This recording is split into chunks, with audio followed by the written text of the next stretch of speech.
ဒါကတော့ Redmi 5ကို global ချိန်နေတာပါကျွန်တော်က Redmi 5ကို global ချိန်ရင်ဘယ်လိုချိန်လဲဆိုတော့တချို့ကတော့ software only ချိန်ကြတယ်ဒါပေမဲ့ကျွန်တော်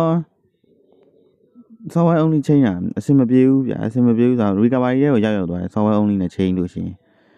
အားကြောင့်မလို့ကျွန်တော်ကhardware နဲ့ချိန်နေတာပေါ့နော် hardware နဲ့ဘယ်လိုချိန်လဲဆိုတော့ကျွန်တော်ပြမယ်အခုပုံမှာပြထားတဲ့ R လေးကိုဖြုတ်လိုက်ဗျာအဲ့ဒီ R လေးကိုဖြုတ်ပြီးတော့ global firmware ရေးချလိုက်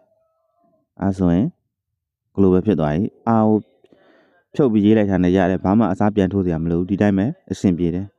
ကျွန်တော်ကတော့ Redmi 5ကို global ချိန်အဲ့လိုပဲချိန်တယ် R ဘာမှအစားထိုးစရာမလိုဘူးဗျာဒီတိုင်းအဲ့ R ကိုဖြုတ်ချလိုက်ဖြုတ်ချပြီး global firmware သာရေးလိုက်ရတယ်